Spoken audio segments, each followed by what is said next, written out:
Welcome to the Terrible Podcast with your hosts from SteelersDepot.com, where you can find all your latest and greatest Steelers news.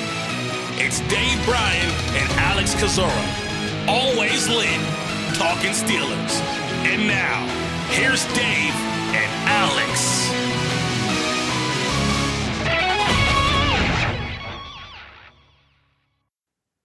Welcome to the Terrible Podcast, Season 14, Episode 16. He's Dave Bryan. I'm Alex Kozora, SteelersDepot.com. Thanks for being back with us here this Wednesday, Steelers Nation. And Dave, let's just dive right on in. We have so much to talk about today. Roster, trade, signings that just occurred earlier on Wednesday morning. A million things to discuss. I know how you're doing. We're doing well. We're excited. It's going to be a crazy day.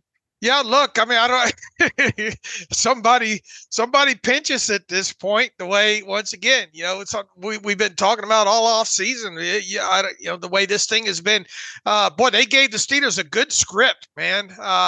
This is going to be fun to watch out, and we're obviously going to recap all the excitement that happened.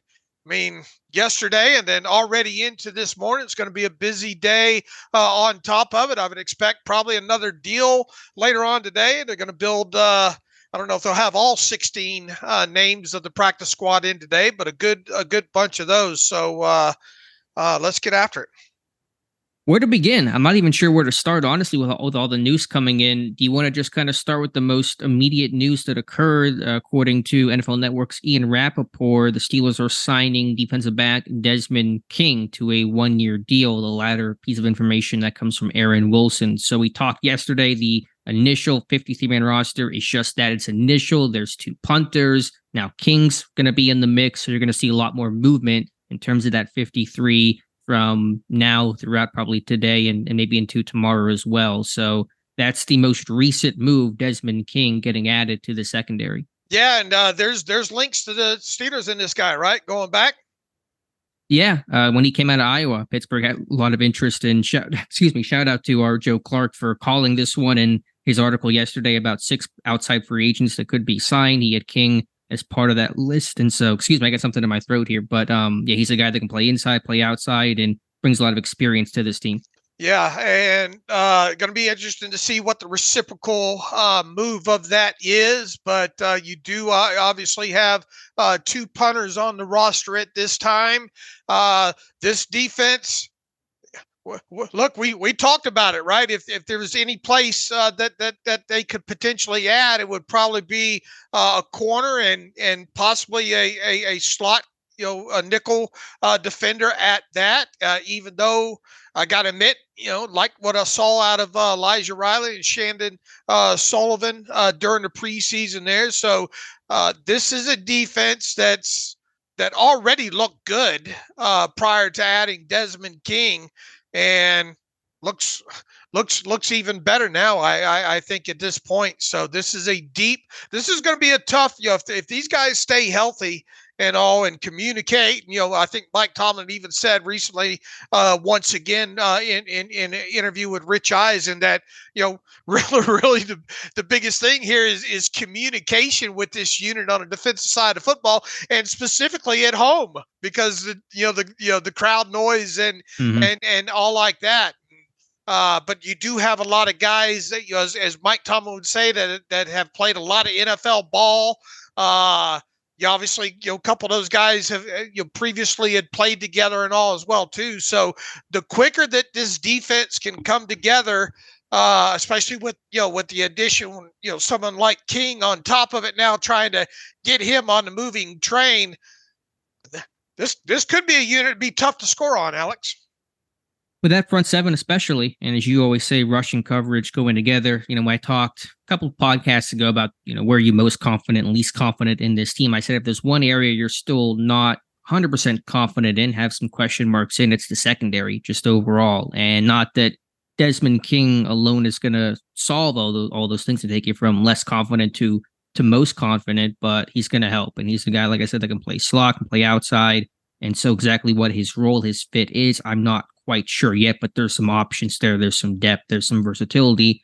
we'll probably get the answers by the time we listen back to this podcast, but I guess the next question becomes, whose spot did he just take? I know there's 2 punters right now. There won't be 2 punters for much longer. And so in theory, you could go 7 corners and just, once you get rid of a punter. But if we assume they only carry 6 corners and they got 6 before the King signing, who's out? Oh, another thing about him too, forget that this is a guy that's a fairly experienced punt returner and has returned a few kickoffs as well too. And Mike Tomlin doesn't care about any of that. He played defensive end. He ain't doing that unless he's gonna have another. Who was the old Alan Rawson? Yeah, yeah, but you're right. You wouldn't let Cameron Sutton touch the football. So why? But once again, if you got in a situation where you needed to, he does have the experience in doing that. Who's out? I mean, that's a good question. Yeah, I don't think at Desmond King's age, did he even play any gunner or anything like that? This past season, with Houston, I don't think so. I don't know. It might be a guy like Chandon Sullivan, Alex. That might end up being the guy if they go one. It's either going to be, I think, James Pierre or a guy like Chandon Sullivan. So you think Elijah Riley's safe? Man, he's a good special teams player and obviously can play some safety, and obviously, look. This 53 is already not the same 53, right? So how many more changes are going to be made between now and week 1 there? But I mean, Elijah Riley is so versatile and is a very good special teams player. So I would tend to view him a little more safe than a guy like Sullivan. I think you're right about that. So it may come down to Pierre versus Sullivan, and I really don't know which way it would go, to be honest with you. I mean, I mentioned Pierre as a guy that I thought would make the initial 53, but they would look to potentially replace, and that could happen with King. But it does feel King's a bit more of an inside guy than maybe an outside guy. And as you said, doesn't maybe have that special teams value that Pierre does offer. So if I had to guess, even though I said what I said about Pierre, just based on the signing, I would lean Sullivan, but I really don't know for sure. And obviously we should get our answer, I think, relatively soon. And look, I mean, once again, I mean, you could still shuffle this roster with, somebody else as a gunner here. I don't think they'd bring Des Fitzpatrick back around, after waving him to the 53 at this point here. But that would be at least from where we sit this hour. Yeah, that's basically how the podcast goes this hour. I would think that maybe Chandon Sullivan would be the odd man out, but once again, the only real value that James Pierre brings you is on special teams as a gunner and a vice. He's damn good at it, but is that enough? Yeah. And King has played on the outside too, so he's not obviously just a slot guy. So it really could go either way. I don't know what the team's feeling is. I think Sullivan had a good camp. I think Riley had a good camp as well. But Sullivan, long term, his reputation is not that great. He was considered one of the worst cornerbacks in football last year. So does that 1 year signing override, his kind of whole career and just a good summer override that? We'll just have to wait and see. It's just obviously the bottom line here. Might you be able to turn around and trade Chandon Sullivan today for a 7th round pick or something? I don't know what after with what Omar Khan's right. Yeah, you're right. What after what Omar Khan pulled off on Tuesday there. Never say never. Well, let's talk about that aspect of it. We'll talk about King more. We'll have a film room from our Josh Carney up on him either later Wednesday or sometime on Thursday. The other trade, or not, I shouldn't say the other trade, one trade that happened yesterday as Pittsburgh began whittling their way down to their 53-man roster was they got a pick for Kendrick Green, a 2025 6th-round pick, Kendrick Green, going to the Houston Texans. And so his time in Pittsburgh has ended. His time in Houston has begun. How surprised are you that the Khan got something for Kendrick Green? I had to check that tweet like 14 times, making sure it was not fake. Adam Schefter or whatever. Not a fake one. Look, if it would have came across, they got a bag of footballs for him, I would have. I think there would have been. cause for some. If you would have told me they swapped sevenths in 2032, I would have said kudos, but to get a 6th-round pick in 2025 for a guy that I think we both agreed probably had played his last down on the 53-man roster for the Steelers there. I mean, as Hines Ward would say, you got to take your hat off and hand it to Omar Khan once again. So I think Nick Caserio, I don't know what kind of magic beans Omar showed him in the trade talk there. Maybe Nick Caserio still thinks Kendrick Green's 6'4". On top of when he gets off that plane in Houston, Nick's probably going to call Omar wanting the rest of them shipped over there. Look, I wish nothing but the best for Kendrick Green, but I mean, sure. I think we saw early on in his rookie season how this thing was going with him. I know you and I had our questions about him. Look, I didn't even have him as a quote unquote center option for the Steelers in that draft. You've written and talked several times about, man, what did the Steelers really did they really think they were helping Kendrick Green along? And then you fast forward into last year, and the guy couldn't even get a helmet. You had guys like Jesse Davis and J.C. Hassenauer obviously getting helmets over him there. I think that played a big part into me thinking that he was going to be on the out this year, regardless of what happened in preseason. You get into that preseason finale, and I almost wonder at this point, did the Texans call ahead and say, hey, can you give this guy some right guard snaps so he can, because, he had I think a little bit of left guard, obviously, on tape there, and obviously a lot of center. I don't think not so much at the right guard spot there. The Texans were obviously, had their injury issues and the stuff that they're going through this offseason on the offensive line. I wouldn't be surprised if they are the ones that said, hey, if you get a chance, can you play him at right guard for 15, 16, 18, 19 snaps so we can take a look at that. I did think Green for in those limited snaps, represent himself okay in there. And then, fast forward to yesterday, and I didn't see it. I saw Green being cut. I didn't see Green being traded for a 2025 6th-round draft pick. So another feather in Omar Khan's cap.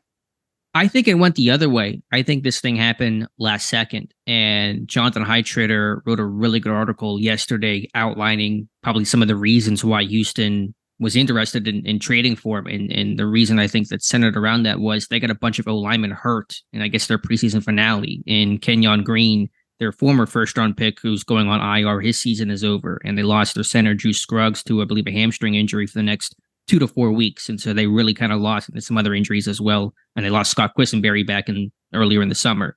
And so I think they lost a lot of guys in that interior offensive line. And they cut your boy Jimmy Morrissey too. Yeah, right. Could that be a swap? Could somehow Morrissey come to Pittsburgh and Green go to Houston? We'll have to wait and see. So I think when you have injuries last second, you get desperate and you start making some moves maybe you didn't anticipate making. And I think Khan was able to leverage that to trade Kendrick Green, who I think will be a better scheme fit in Houston. It sounds like they run a bit more of an outside zone system. I think Pittsburgh has actually run some more outside zone this year, but I think overall Green was not a great scheme fit for Pittsburgh, who have been running kind of more, gap man blocking schemes over the last couple of seasons. So that could be a better fit, but I just think, offensive line scarcity, get somebody that does have some experience, although that quality play's been really poor. But when you suffer a bunch of injuries, you start looking to make some moves. I just am really surprised because Houston is second in the waiver claim order, so you don't have to trade for this guy. He's gonna be cut in 5 seconds. So either another team was also interested in trading for Kendrick Green, or Omar Khan had the best bluff of all time and sold that story to Houston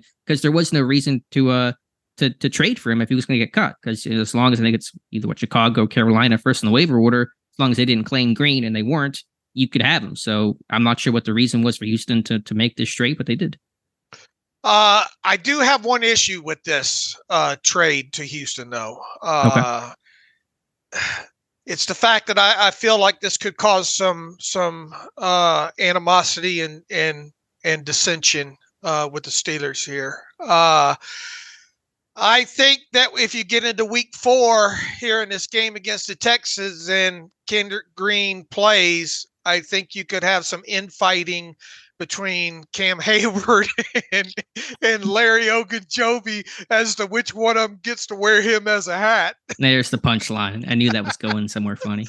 Nah, that's wrong. But it will be interesting when they get to week 4, due to the health of that team, to see who has to start. And man, if Kendrick Green has to start on that line, it might not be pretty. Yeah, we'll have to wait and see. I have no idea what it's going to look like. Was that wrong of me to go there? Well, I had 2 things set up this morning: the 6'4" comment and the Larry Ogunjobi Cam Hayward punchline there. But anyway, working on your tight 5 Kendrick Green jokes over there. I'll be down at the MGM Grand doing a full show this weekend here. Tip your waitress. Yeah, and how about the show Omar Khan has put on? To trade Kevin Dotson, to trade Kendrick Green. It's nice to be on the other end as opposed to giving away, day 3 picks to acquire some kind of lower level talent to deal those guys, to have the depth, to have the surplus. And again, because teams are always in demand of offensive linemen, even guys that aren't that great overall, just because of the scarcity of the position to get some experienced guys that creates some value. So, I mean, when was the last time Pittsburgh had this kind of surplus up front? It's been a long time, and it kind of speaks to the transformation of this offensive line where, 2 years ago, you're starting Kendrick Green, you're starting a rookie in Dan Moore, you're signing Trey Turner last second to play right guard for you. You have Kevin Dotson at left guard, and this line has been completely overhauled, and this is kind of really speaking to that. Right, exactly.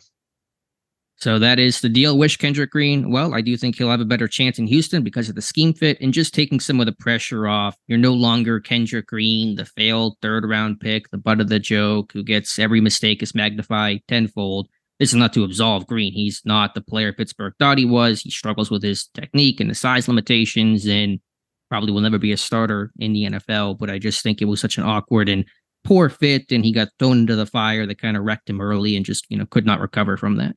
Look, he is at least he gets a fresh start, a la Kevin Dotson, Mm-hmm. Yeah, I think the thing everyone needed was a fresh start, for Green to have a fresh start and for Pittsburgh to move on. And I'm glad that Omar Khan didn't keep him out of the sake of he's the draft pick and we invested in him, although obviously Khan did not actually draft Kendrick Green, but to keep, some better players instead of Green, that was obviously good to see. Right. All right, Dave, let's react to the actual initial 53-man roster. And again, with the Desmond King signing, this thing's going to change. With the 2 punters, it's going to change. With whatever else may happen, it's going to change. But let's talk the initial 53 and go through things position group by position group. And I want to get your reaction to it. So we'll start here with the quarterbacks. This should not change. And if it does, it'll be a heck of a story to talk about. The 3 being kept are Kenny Pickett, Mitch Trubisky, and Mason Rudolph. Yeah, no, obviously no surprises there. I mean, that's the way, we thought this was going to go once Mason came back during the offseason there. Right. And then running back, Najee Harris, Jalen Warren, and Anthony McFarland making it. I assume he's going to stick here. I don't think they're going to actually end up replacing him. He should be the starting kick returner, and he did enough in the preseason, especially in the finale against Atlanta, that his spot to begin the year should be secure. Yeah, and good on him, right? We've go back to my first roster prediction of the offseason there. Had I think, who was it? Darius Hagans, I think, in there as the 3rd running back because of kind of the things that transpired last year, and worried about Anthony McFarland and his special teams ability. But he had a fantastic summer, and obviously in both of our final 53 man. I mean, how could you not? Unless it came from the outside, it was going to be him. So obviously things can change here in the next before week 1, but I have a feeling that He probably slept pretty good last night, I think. And that's probably the first time he slept well around cutdowns in a long, long time. So kudos to him. All right, tight end. And Dave, you get to take a victory lap here. You had Zach Gentry off your roster, and he was released by the Steelers. And although he could come back, I'm not getting the signs and indications that he is going to come back, but we'll have to wait and see. But the three that were actually kept, Pat Freiermuth, Darnell Washington, and Connor Hayward. So 3 tight ends / fullbacks being kept as opposed to the 4 they typically have. Gentry on the outs. Why do you think Gentry got the axe there, Dave? Well, we'll have to see if there's any kind of circle back here. It's usually it's not over until it's over sometimes. But the way this kind of already with the Desmond King edition, it doesn't feel like he's going to be back. And yeah, when Pat Freiermuth says goodbye, I'll miss you, right. It doesn't sound like someone told him that Gentry's going to come back. Look, this goes back to the offseason, even when he re-signed. I stated that I didn't think he was necessarily the safest guy that somebody should be penciling in there. And then you obviously fast forward into the draft and getting a young tight end in Washington. I thought there could be potentially a meeting with the Bobs, if you will, along this way. Now, look, it wouldn't have surprised me as you get to the end of this thing here, if he would have, or even still to this point, the next 48 hours is going to be interesting anyway here. But he never developed. In fact, I think he regressed maybe even a little bit as a blocker last season there. Special teams abilities never been there. I just, what do you do here, Zach Gentry? If he had been a better special teams player, that would have helped his cause. If he had been a little bit better run blocker last year, I think that could have helped his cause there. It's not like he was overly expensive because they got him on a one of those benefit contracts there. But I wondered right from the get-go once he was re-signed if he was going to be safe. And now look, inevitably, I thought that spot would go to Rodney Williams because I thought Rodney Williams had a great summer. I thought special teams wise, he really showed up during the preseason there. They instead obviously decided to go with, I guess Gunner. With Gunner, is that what you're getting at? Well, with Gunner too, and Gunner was another guy at the wide receiver position I struggled with there in those final 2 predictions. Do I want him on? Do I want him off? That kind of thing there. But and they call Connor Hayward whatever you want to call him, flex, whatever.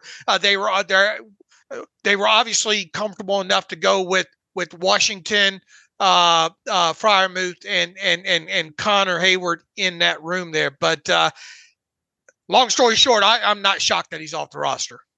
Yeah, I'm not shocked either. I mean, to me, it was like Gentry was the 53rd player on my roster and Olszewski was number 54. And I just thought with Gentry, because there is the size and the blocking ability, and you're right, I do think he regressed. I think he was a better blocker 2 years ago than he was in 2022.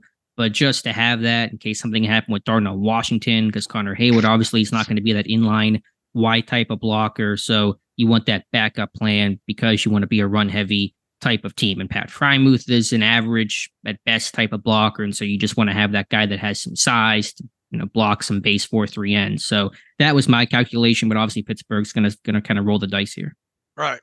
And Gentry was not going to be active on game day, and as you said, no special teams value essentially, and so that certainly hurts his cause. So those are the 3. I assume they're going to try to get Rodney Williams to the practice squad, maybe sign somebody else, and Noah Gindorf if they worked out, who's that big body blocker type, as kind of an insurance policy if something happens to Darnell Washington. But speaking of wide receivers, they kept 6, the 5 we expected: Deontay Johnson, George Pickens, Allen Robinson, Calvin Austin, Miles Boykin, and Gunnar Olszewski. So the question kind of becomes, okay, what exactly is Olszewski's role? I assume inactive to start, but I bet his versatility and just wearing more hats may have given him the edge over keeping somebody like a Zach Gentry. With Gunnar, yeah. They just obviously and look, they did this last year, right? With the 6 wide receivers, probably one of those guys, more than likely Gunner, going to be inactive there. I did struggle with this, wondering if they'd go 6 or 5 here, and they obviously went 6. I think maybe one thought they had, Miles Boykin is really not much of a receiver. And so if you only kept 5, you kind of only had 4 wide receivers. And not that Gunner is some sort of amazing, Antonio Brown like a dude. But because he can play in the slot and he's a bit more of an actual wide receiver than Miles Boykin, who's really here for special teams, that maybe Pittsburgh wanted to go 6 because of that. And Olszewski can be a backup return guy. Something happens to McFarland or Austin, or in the slot, somebody goes down, he can kind of plug a lot of gaps. And so he had a good summer, and the team likes him, and Kenny Pickett likes him. And so you combine all that, you can certainly see the reason why he was kept. If I wouldn't have watched that special teams tape the other day and watched him on that opening kickoff, I probably would have never pulled him off. But I was conflicted there about whether they would go 6 or 5 there. Right. All right, offensive line, and I think the one thing we nailed here and have really kind of pegged for a while, the 9 offensive linemen that we thought were going to be kept were the 9 that were kept. And again, we'll see if anything changes. It could, so I don't want to get too high on our horse here, but I think these will be the 9. And the tackles, Dan Moore Jr., Chukwuma Okorafor, Broderick Jones, Dylan Cook. Interior offensive line, Isaac Seumalo, James Daniels, Mason Cole, Nate Herbig, Spencer Anderson. Obviously, Anderson is versatile. Cook was playing tackle and guard. But these are the 9 we thought they were going to keep, and these are the 9 they initially kept. Look, hopefully our listeners were able to make a little money off this one, or at least educate their buddies at the bar when it comes to Dylan Cook here. I think he was one of, I don't know, you wrote up like 5 or 6 guys, sleepers to watch ahead of training camp there. Dylan Cook was one of them. You fast forward into training camp and all the tracking that you did of him in there, and that really helped me to kind of zero in on what happens with him during the preseason there. I think we even saw him move up in some rotations there. Obviously played three positions during the preseason. Thought he played. Look, we came out of that Tampa Bay game talking, hey, we both went, hey, you know who played well in that game? Dylan Cook, and I think he just put together a tremendous preseason overall. That position flexibility that he has, the Steelers value that kind of stuff there. Was not so obviously we both had him on the 53-man roster. A lot of people are going to learn. You have I think a nice article up, or one of the guys does on who meet Dylan Cook on the site this morning. I would imagine there's going to be a long couple of interview clips to come out of him the rest of this week as well too. So kudos to him, because this was a guy that has already played some in the NFL, and that's why Alex gets mad when anybody says don't call these guys camp bodies. Yep. Yeah, because you never know who might make it. Obviously, most of these guys don't, but usually somebody does off your 90-man roster. And this year, it's Dylan Cook, to me, one of the best stories, but a guy that certainly earned that spot. And while I didn't nail my 53 as much as I would have liked to, and I think you did a better job predicting it than me, I'll pat myself on the back for Dylan Cook, because I had him on my 53 after the Bills game. Even I think I was one of the first people to put Dylan Cook on the 53-man roster, but I think he made it for the versatility. His athleticism, the really good feet that he has, good technique, good punch, showing he can play left guard. And just again, going back to the conversation earlier, the scarcity of offensive line talent in the NFL, you don't waive a young, athletic, talented player that's developmental like Dylan Cook. Someone's going to claim him. Somebody's going to need an offensive lineman. Somebody's going to pick him up. And so for that, for his play, for some right tackle depth, because, Broderick Jones really can't be the backup right tackle right now. All those reasons, Dylan Cook makes it, and it's just a wonderful story. He was literally a quarterback at Montana State Northern in 2017, becomes an offensive lineman, transfers to Montana, goes undrafted. He's working at Walmart whenever he finds out Tampa Bay is going to sign him. Was in Tampa Bay last year, gets cut in May. He's a mid-May ad by Pittsburgh, and then third string to start training camp, works his way up, makes the 53. It's a really cool story. Right. Look, we people who listen know that we've been talking about him for a couple of weeks now.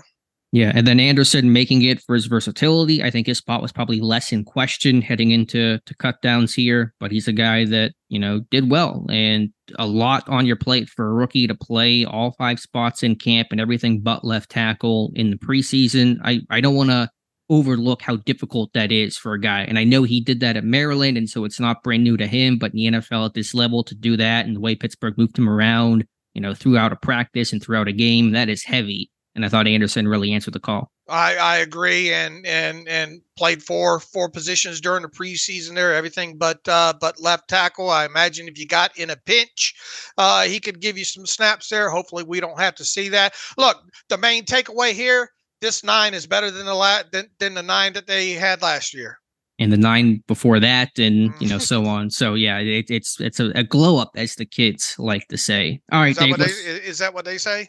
That's what I hear, at least. Let's flip over to the defense and the defensive line. And they did keep 7. And there was the big debate about who would be the odd man out. And the odd man out was nose tackle Braden Fehoko, the team keeping 5 defensive ends / defensive tackles in Cam Hayward, Larry Ogunjobi, DeMarvin Leal, Isaiah Loudermilk, and Armand Watts, and keeping the 2 nose tackles, Travius Adams and Keanu Benton. So kudos to you. I believe you had this one perfectly right. I went Fehoko over Watts. In the end, they decided, and I understand it, let's keep a couple more defensive ends as opposed to having those 3 nose tackles down the middle. I think Terrell Austin, kind of said last week there, gonna have some tough cuts where when it came to that group. As we talked, I think ahead of time, there were like 3 guys that you could mix and match, 2 of them staying and 1 being out, right? And that's a good problem to have. Over there, anytime that you're making it really, really tough, where it's not just like 6 or 7 definitives and then the also rans, that ended up being a good problem to have. We'll see what happens to Fehoko. I would think that they would like to get him back to the practice squad if he clears waivers, but that might happen. We'll probably know by the end of the day there, but I just didn't see enough out of Fehoko.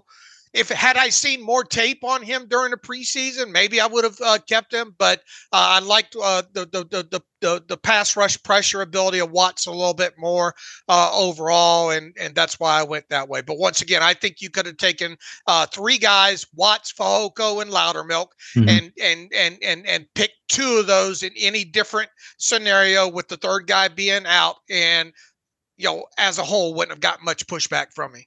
Right, that was the calculation. I think I tweeted it out before the cut downs were official. 2 spots for 3 guys, Loudermilk, Watts, and Fehoko. They keep the ends, and there's probably a bit more value in terms of the rotation and depth, and Loudermilk a bit better against the run. Watts a better pass rusher, better athlete, and so those guys, in a sense, complement each other well. And Fehoko, he's a more limited player. I think he's a good run defender, very good at the job that he does, but it is more limited. You have Adams, you have Benton. It wouldn't be a great way to get Fehoko out there unless there were a couple of injuries. So I understand that perspective there, but I bet you it was a really tough cut. And as you said, they may bring Fehoko back.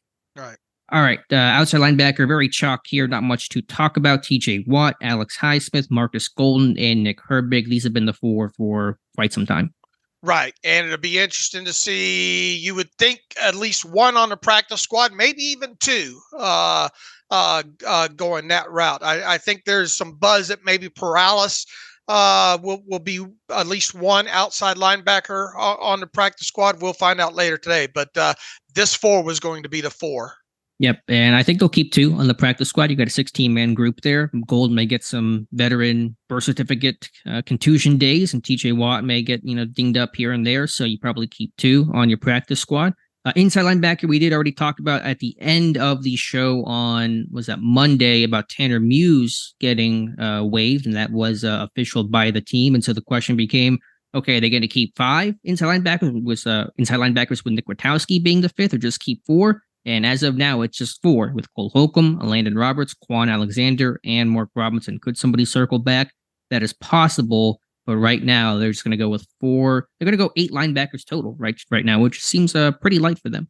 Yeah, the number total played a part, obviously, because generally, now in the past, I think they have kept 8 before. But look, I consider this a mild upset. People are saying, people will say, it's just Tanner Muse or it's just Nick Kwiatkowski. Yeah, look, those aren't marquee players by any stretch of imagination. You would have won you would have won a cold drink off me if you would have told me that neither Muse or Kwiatkowski makes it as a fifth inside linebacker for special teams purposes there. So in the grand scheme of things, is this spit your coffee over your out all over your monitor type move? No, not anywhere close to it. But I really was anticipating a fifth inside linebacker for special teams help to be kept here. Now, last year, the initial, I believe, had only 4 as well. I want to double check here, but I believe that Marcus Allen was cut and then brought back as part of some of the IR maneuvering. Does that sound that right? Does sound correct, sir. Yeah, so they did end up keeping 5, but just 4 initially. Now, I don't know if there's going to be an IR guy this year. Maybe something could shock us. But as of right now, last year was pretty obvious about Austin and DeMonte Casey that those guys were going to begin the year on injured reserve. There aren't any obvious names like that. But again, I'll keep repeating it, and I know that we're going to get our answers here pretty soon. This thing's fluid. This is not going to be the 53 they take to San Francisco, or whenever San Francisco comes to Pittsburgh, I should say more accurately. But, we'll see if somebody comes back. You don't speak in absolutes now No. when it comes to initial 53 and week 1 53. Have learned not to do that over the years. Mm-hmm. All right, at corner, and this group is probably not written in pen and no absolutes here, as we just mentioned with the Desmond King signing, whose roster spot could this impact? We'll wait and see. Again, reporting this here Wednesday morning. But the 6 as of now, and initially, Patrick Peterson, Levi Wallace, Joey Porter Jr., James Pierre, Elijah Riley, and Chandon Sullivan. And those are the 6 we expected to be initially kept, and now we wait. And now we wait. That's about all the analysis. And obviously, how do you shoehorn Desmond into this, and who goes? But at least as far as the initial 53 man went, to me, I and both of us really not a surprise there, and kudos to them for going out already on a guy. Desmond King didn't have to clear waivers or anything like that. He's got to be ecstatic to probably come be a part of this defense at this point. Yeah, leave Houston to come to Pittsburgh and contend, and a good scheme fit for him overall. He's going to play in the slot. He's going to get to be aggressive, and he's a good run defender and blitzer, and so that's going to be right at home for him. All right, at safety, pretty uneventful too, with Minkah Fitzpatrick, DeMonte Casey, Keanu Neal, Miles Killebrew being the 4. Kenny Robinson, one of the camp darlings, was released, and Trey Norwood has been released as well. Robinson faded in the preseason, and Norwood had that leg injury, never really got back. I mean, he got back in the finale against Atlanta, but just too little too late for Trey Norwood. Maybe he's a guy that you circle back to the practice squad, Trey Norwood. Yeah, it would not shock me at this point, but we'll just have to. I mean, they're going to add some safety help. I think Trenton Thompson's going to get signed. He was released well. I think he's going to come back to the practice squad. I think they like his tenacity, and he's got some ball skills. And maybe, I mean, are they going to have all 3 safeties, you think, to the practice squad with Norwood, Robinson, and Thompson? That feels maybe one too heavy.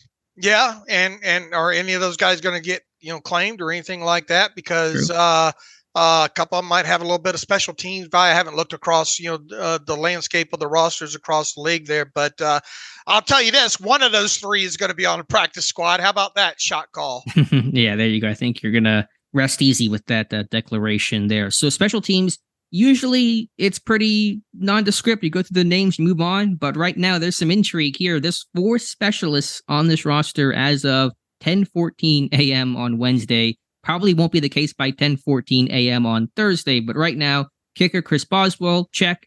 Long snapper Christian Kuntz, check. 2 punters, Presley Harvin and Braden Mann. So Pittsburgh has not made a decision, and there's not been any finality on the punter situation. We assume they're trying to work a trade. There's rumors out there. We'll just wait and see. Yeah, and I believe the Eagles don't have a punter right now, and I think that goes back to a couple of days ago. Who was it? Adam Kaplan, I think, might have been the one that said Steelers might trade one of their punters. And look, you got 2 former Ray Guy Award winners there. I would be shocked if Harvin's the one that's shipped off, but you never know here, but I thought Harvin, as we already talked about, represented himself better during the preseason. I thought Man came along well in that that preseason finale there.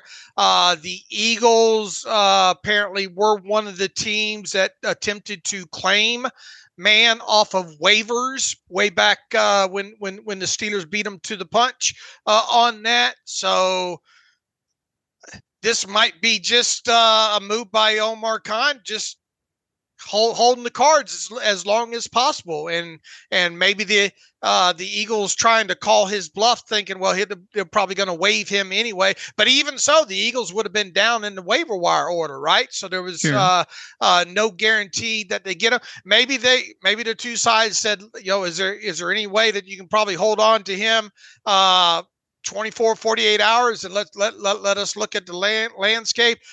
I'll say this: they know they have commodities in one of the or both of them, both those punters overall. So it's going to be interesting. Push come to shove here in these next whatever hours here. Heck, by the time we get on off the end of this podcast, if we drag this thing long enough here, I would think though that Man's the one that's going to go. Hopefully they get 6th or 7th round pick for him. Yeah, that's clearly what they're trying to do. But I guess if you're Philadelphia, I mean, you can kind of wait this thing out a little bit because everyone's going to find their punter today, and they're going to either do the waiver claims or their signings. And at some point, Pittsburgh's going to cut a punter. So I know Philly, you're right, is I guess what next to last in the waiver order. But eventually, if the other 31 teams find their punter, then you just wait for Pittsburgh to release Man. You claim him, and you probably get him. So I mean, is this kind of a staring contest, or they just because if a deal was going to happen, why didn't it happen yesterday? I guess is my question. Like, what's the holdup? Well, Omar Khan hasn't blinked. He ripped his eyelids off. Yeah, there you go. The Mike Tomlin literal phrase there. So we'll see. Omar's going to win this. Omar wins all these. That's a fair point. So yeah, you think that's what Pittsburgh's intent is? Is there any chance that Harvin is the one who ends up getting dealt here and not Braden Mann? I'm not going to emphatically sit here and say there's no way Harvin's not the one shipped off. I would be a bit surprised, but I have learned not to do that. I would say it's 98.999999% chance that Harvin stays. Mm-hmm. Okay, I'm with you. I mean, I think Mann is the obvious guy to go. I think Harvin did win that job relatively comfortably, but you just never know right now with the fluidity of the situation. Okay. All right, so that is the initial 53 practice squad. By the time people listen to this, you probably should know a decent chunk of the practice squad. I believe you're kind of hear about those things throughout the morning, and especially after the noon hour, which is probably be, by the time people listen to this, but we'll have a tracker on Steelers Depot. It's up right now. That has the practice squad reported signings. Whenever the team makes its initial list, it may not be the full 16 initially, maybe 12 or 13 or 14, with some mix of obviously the internal guys that just got cut and maybe some external additions as well. All right, good fit. I mean, look, however this 53 shapes out here before week 1 should be a very strong 53 in my opinion. Yeah, I think if you compare it to last year, the roster just looks, I was looking last night, it just looks a whole lot better. And that was even before the Desmond King signing, whatever happens with Braden Mann and whatever the mechanisms are for all of that. So, I mean, this roster just kind of gets better and better. Look, I mean, we talked the other day. I don't see how you can't be pretty excited. I think this team's starting to get a little respect in the national media as well, too. Look, personally, from where I was coming out of last year to where this thing sits right now with this team, even 12-year-old Dave's resurfaced in this thing now. And look, I understand there are guys like Schrager and Brandt and some of these major media guys that it just seems like regardless of the situation, they're gonna say, yeah, you too much disrespect for either that or they just are a lot smarter overall. I mean, I think you even saw Nick Wright, and people say, who's Nick Wright? But obviously he has his own show and's had it for a while. I think Colin Cowherd, in so many words, has tried to backhanded compliment them in to give them some respect. To me, there's absolutely no reason to think that this team won't go over 8.5 wins where we sit right now. And anybody that has them picked to finish last in the AFC North, I think is just absolutely foolish right now. Now, look, things happen along the way, injuries, yada, yada, and all. But I'm fully expecting this team to make the playoffs. Yeah, I mean, I know last year we both picked Pittsburgh to go 8-9. I don't think that's going to happen again for either of us. I don't know what your record prediction is. I don't know what my record prediction will be, but I don't think it's going to be 8 wins. I'll tell you that much. Right. I agree. I mean, this is a good 53 from where we sit right now. Yeah. Any other final thoughts? I'm busy yesterday, and thank you to everyone who visited the site. It was a great day for the site, and our whole team did an unbelievable job. But yeah, I think it's a good roster to get picks for Dotson, to get picks for Green, to hopefully get something for a punter and Braden Mann. That's stockpiling stuff. I mean, that is just the way you want to do it, a cut down. Whenever you have a roster that has a surplus, you deal those guys for picks. You have a good team overall. You add in Desmond King. I mean, that is just checking every box of how you want cut downs to go. Yeah, kudos to Omar Khan and obviously the rest of the staff, the way they've handled this thing this offseason here. And we'll find out. We'll be talking about a different 53 come what's today? Come Friday. So it'll be interesting to see what those conversations look like. All right, Dave, we should get this episode out as soon as possible because it might get outdated here pretty soon. So any quick reader emails you want to get to close out today's show? Real quick about a salary cap situation. Oh, sure. With this team here. It's good. It's good. But wait, there's more.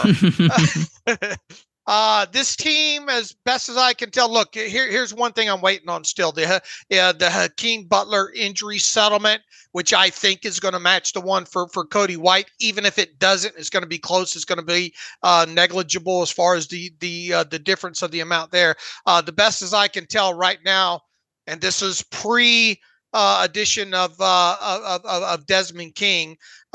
This team sits a little more than $9.7 million under the salary cap as of that initial 53-man roster. Obviously, you've got the practice squad that needs to be built. That's going to eat up almost $4 million of that.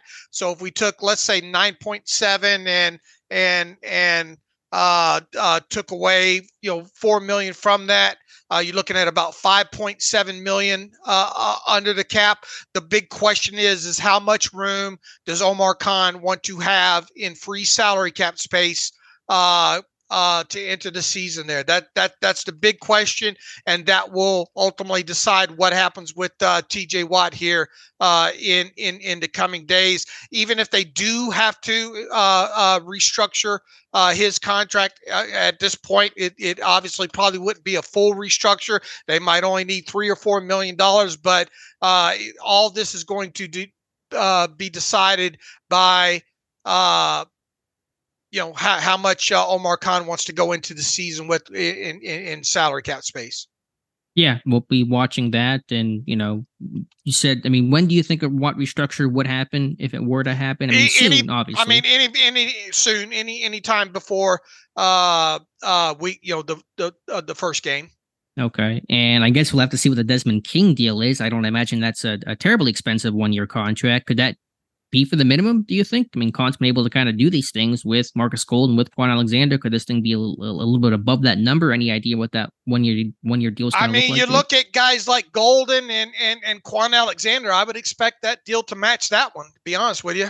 Okay. Yeah. I mean, I believe it. So obviously we'll need that number to kind of put into your spreadsheet, but it's a good lay of the land right now. And I think, overall, just kind of black and white, you would consider the Pittsburgh Steelers to be in good salary cap shape.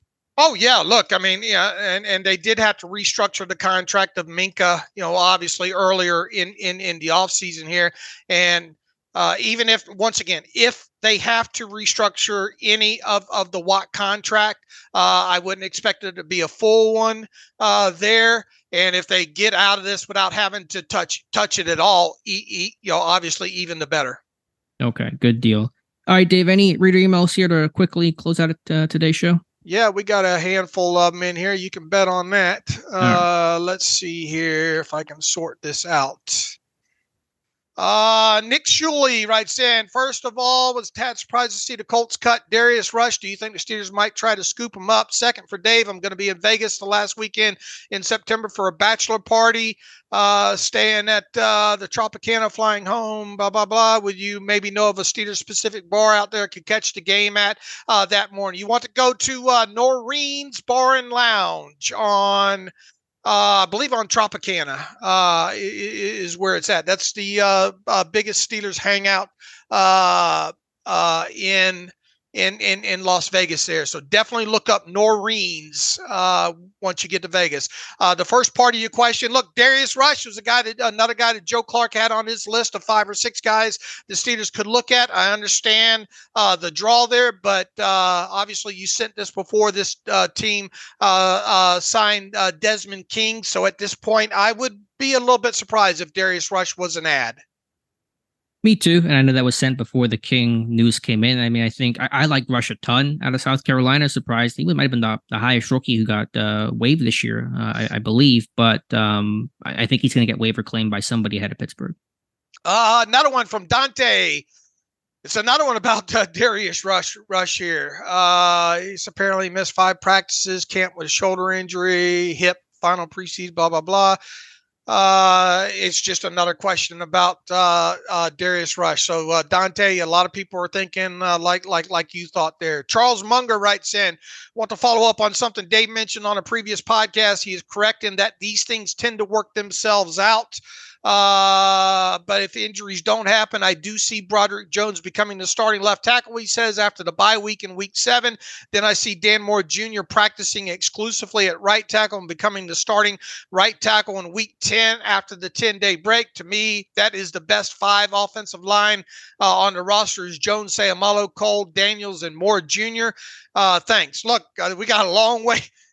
I mean, once again, I'll go back to what I always say. These things have a way of working themselves out, whether it be injuries, whether it be poor play by a player, specifically at one of the 2 tackle positions. I mean, at this point, the main focus to me, Charles, would be, man, look at the 9 that they kept here. And obviously Dylan Cook might be in, you would hope that you don't even have to put him in uniform this year. But if you do, you've got a guy that played both tackle spots during the preseason there. You obviously got a position flexible guy in Spencer Anderson.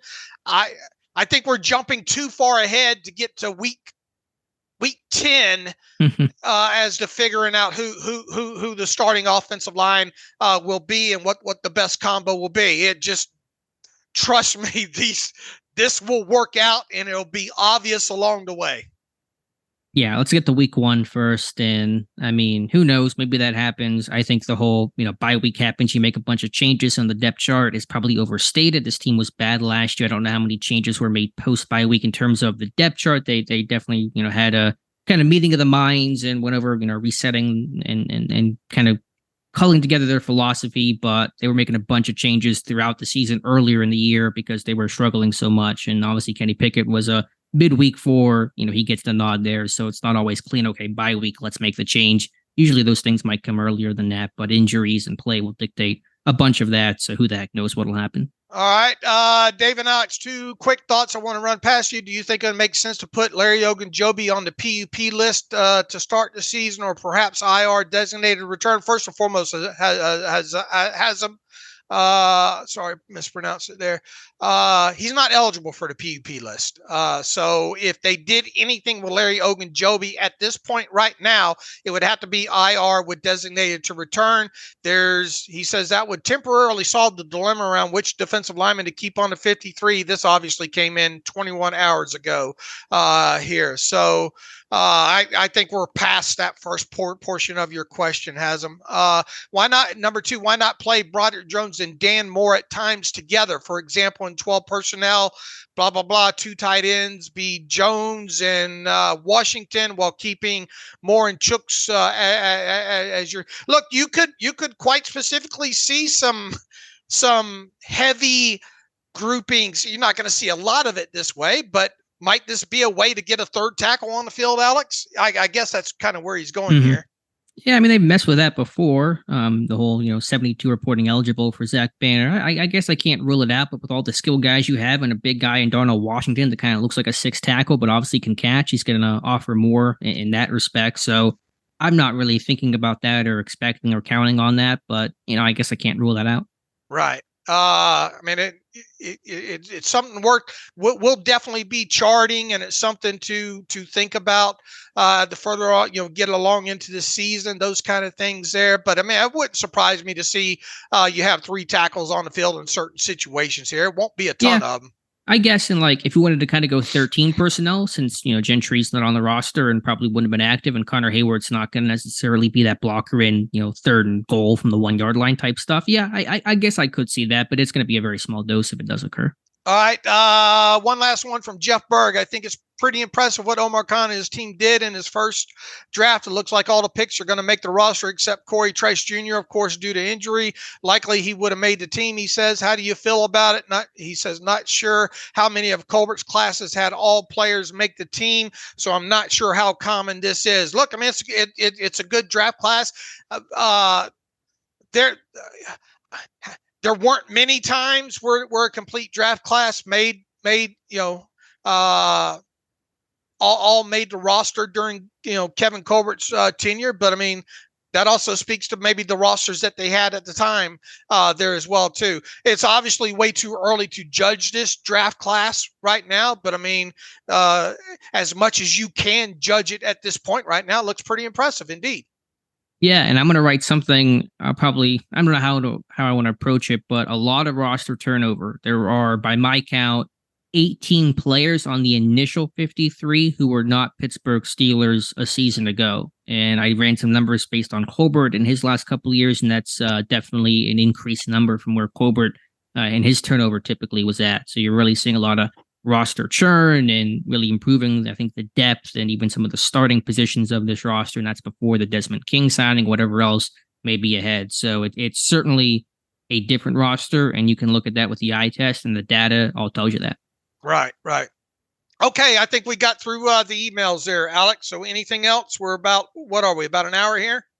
Yeah, about an hour. We got practice squad. We got the King signing to be official and the moves that come from that, what happens with Man, and who knows what else is going to occur. So busy day. I know some of this information may be a little outdated by the time you listen to it. Remember, we're recording this here Wednesday morning, but hopefully the bulk of the information is accurate, and hopefully you guys enjoyed it. All right.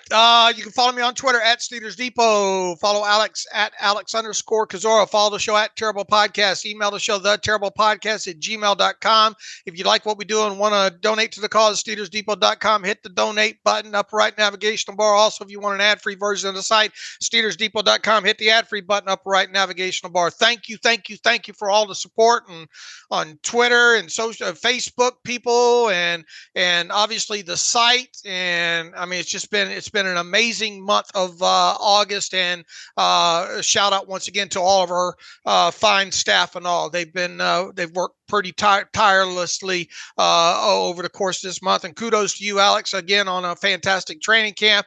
Enjoy the preseason.